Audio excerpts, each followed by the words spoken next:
Good morning students. आज हम समाजशास्त्र का अर्थ और परिभाषाओं के बारे में पढ़ेंगे। समाजशास्त्र के प्रथम विचारक अगस्त कॉम्ट को माना जाता है, जिन्होंने एक व्यवस्थित विज्ञान के रूप में समाजशास्त्र विषय का निर्माण 19वीं शताब्दी के पूर्वार्ध में किया था। उन्हें ही हम समाजशास्त्र का जनक मानते हैं। उनको मानवीय तथा सामाजिक एकता पर बल देने वाला प्रथम समाजशास्त्री माना जाता है। अतः कॉम्ट समाजशास्त्र विषय के जनक और जन्मदाता माने जाते हैं।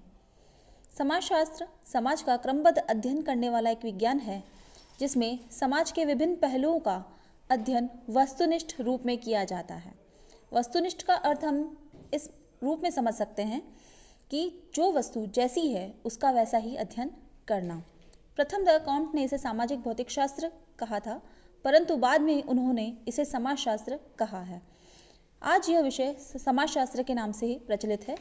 कॉम्ट ने समाजशास्त्र शब्द का प्रयोग प्रथम 1838 ईस्वी में किया था। अब हम समाजशास्त्र के अर्थ के बारे में पढ़ेंगे। समाजशास्त्र समाज का क्रमबद्ध अध्ययन करने वाला विषय है। समाजशास्त्र शब्द अंग्रेजी भाषा के सोशियोलॉजी शब्द का हिंदी रूपांतर है, जिसे दो भागों सोशियो तथा लॉजी में विभाग किया जा सकता है।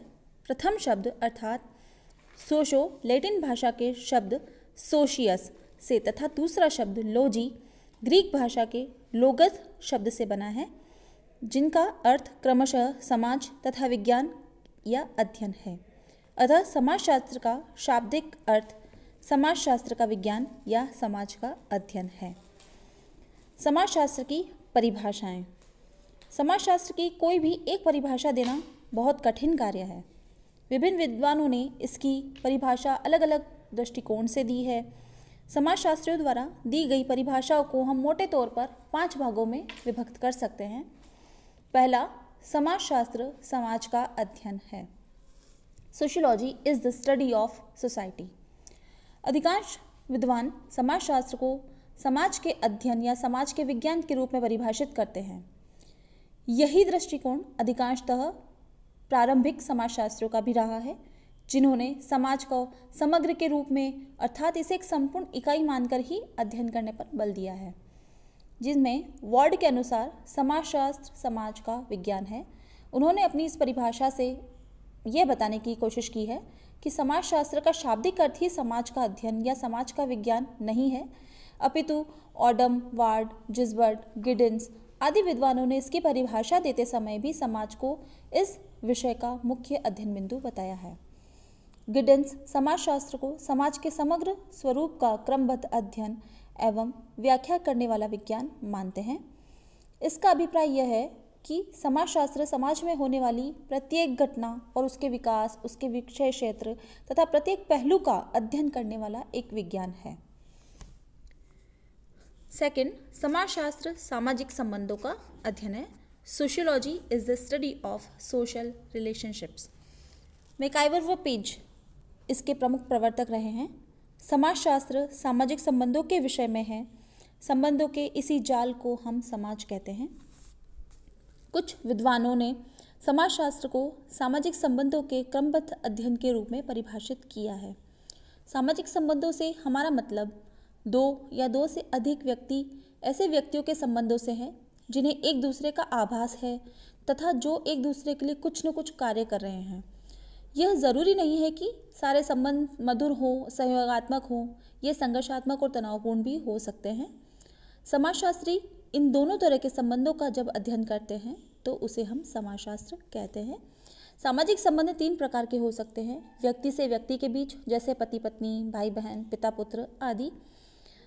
दूसरा, व्यक्ति तथा समूह के बीच, जैसे छात्र और अध्यापक के संबंध, तथा एक समूह से दूसरे समूह के बीच, जैसे एक टीम या दूसरी टीम के साथ जो होने वाले संबंध। इस दृष्टि से दी गई जो प्रमुख परिभाषाएं हैं वो निम्नलिखित हैं। मैकाइवर व पेज ने जैसा कि कहा, सामाजिक संबंधों के जाल को हम समाज कहते हैं और समाज के अध्ययन को हम समाजशास्त्र कहते हैं। सिमेल के अनुसार समाजशास्त्र मानवीय अंतर संबंधों के स्वरूपों का विज्ञान है। सामाजिक संबंधों के अध्ययन के रूप में समाजशास्त्र को परिभाषित करने वाली इन परिभाषाओं से स्पष्ट हो जाता है कि समाजशास्त्र की मुख्य विषय वस्तु व्यक्तियों में पाए जाने वाले सामाजिक संबंध हैं। इनके आधार पर ही समाज का निर्माण होता है। तीसरा, समाजशास्त्र सामाजिक जीवन, घटनाओं, व्यवहार एवं कार्यों का अध्ययन है। Sociology is the study of social life, events, behaviour and functions. कुछ विद्वानों ने समाजशास्त्र को सामाजिक जीवन, व्यक्तियों के व्यवहार और उनके कार्यों तथा सामाजिक घटनाओं के अध्ययन के रूप में परिभाषित किया है। इनमें ऑगबर्न एवं निकोफ, ट्यूमेन, किम्बल यंग, सोरोकिन आदि प्रमुख हैं। ऑगबर्न एवं निकोफ के अनुसार समाजशास्त्र सामाजिक जीवन का एक वैज्ञानिक अध्ययन है। उपयुक्त परिभाषाओं से हमें पता चलता है कि समाज का विज्ञान होने के नाते समाजशास्त्र समाज के अन्य विज्ञानों जैसे राजनीति शास्त्र, अर्थशास्त्र, मनोविज्ञान, मानवशास्त्र आदि से भिन्न है। इसमें हम सामाजिक जीवन का अध्ययन करते हैं। इसके साथ ही हम सामाजिक व्यवहार एवं सामाजिक व्यवहार का से होने वाले व्यवहार का अध्ययन करते हैं। नेक्स्ट, समाजशास्त्र सामाजिक समूहों का अध्ययन है। Sociology is the study of social groups. व्यक्ति समाज में हमेशा अकेला नहीं रहता है, अपितु अन्य व्यक्तियों के साथ रहता है। वास्तव में व्यक्ति का जीवन विभिन्न सामाजिक समूहों का सदस्य होने के कारण ही संगठित जीवन है। इसी बात को आधार मानकर कुछ विद्वानों ने समाजशास्त्र की परिभाषा सामाजिक समूहों के रूप में दी है। इसमें हैरी एम जॉनसन के अनुसार समाजशास्त्र सामाजिक समूहों, उनके आंतरिक स्वरूपों या संगठन के स्वरूपों, उन प्रक्रियाओं को जो उस संगठन को बनाए रखती हैं या परिवर्तित करती हैं और समूहों के बीच में पाए जाने वाले संबंधों का अध्ययन करने वाला विज्ञान माना जाता है। समूह के 3 तत्व माने जाते हैं। दो या दो से अधिक व्यक्तियों का संग्रह, उनमें प्रत्यक्ष या अप्रत्यक्ष संबंध का होना या उनकी आकार तथा आधार सामान्य हित या उद्देश्य का होना। सभी समूह सामाजिक संबंधों के संकाय होते हैं। इस अर्थ में किसी भी समूह में उनके सदस्यों के बीच कुछ न कुछ लक्ष्यों की प्राप्ति या आंशिक साकार निहित रहता है। नेक्स्ट, समाजशास्त्र अंतःक्रियाओं का अध्ययन है।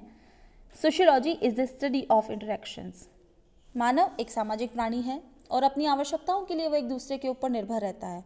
यह स्वाभाविक ही है कि आवश्यकताओं की पूर्ति के दौरान उनमें संबंध, सहयोग तथा अंतःक्रियाएं हो। व्यक्तियों की सामाजिक क्रियाओं एवं अंतःक्रियाओं का अध्ययन समाजशास्त्र में किया जाता है। सभी क्रियाएं सामाजिक नहीं होती, केवल वे ही क्रियाएं सामाजिक होती है जो अर्थपूर्ण होती हैं या इस नाते में कि अन्य व्यक्तियों द्वारा समझी जा सकती है, जिसका निर्धारण समाज या समूह के द्वारा किया जाता है। मैक्स वेबर, गिलिन एवं गिलिन, जिन्सबर्ग आदि विद्वानों ने समाजशास्त्र की अग्रलिखित परिभाषाओं में इन्हीं क्रियाओं एवं अंतःक्रियाओं को आधार माना है।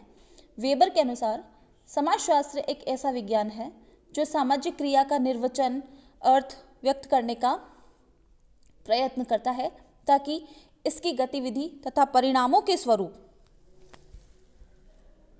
कारण सहित विवेचना की जा सकती है। उसी के अनुसार गिलिन एवं गिलिन ने समाजशास्त्र को विस्तृत अर्थ में जीवित प्राणियों के एक दूसरे के संपर्क में आने के परिणाम स्वरूप उत्पन्न होने वाली क्रियाओं का, अंतःक्रियाओं का अध्ययन कहा जा सकता है। अतः सामाजिक अंतःक्रिया ही समाज का मूल आधार है। प्रमुख विद्वानों द्वारा विभिन्न दृष्टिकोणों के आधार पर समाजशास्त्र की जो परिभाषाएं दी गई हैं, उनसे स्पष्ट ज्ञात होता है कि समाजशास्त्र मुख्य रूप से समाज, सामाजिक संबंधों, सामाजिक अंतःक्रियाओं, सामाजिक समूहों, सामाजिक घटनाओं, सामाजिक जीवन आदि का अध्ययन करने वाला विषय है। अगली कक्षा में हम समाजशास्त्र के बारे में आगे पढ़ेंगे। आज के लिए बस इतना ही। धन्यवाद।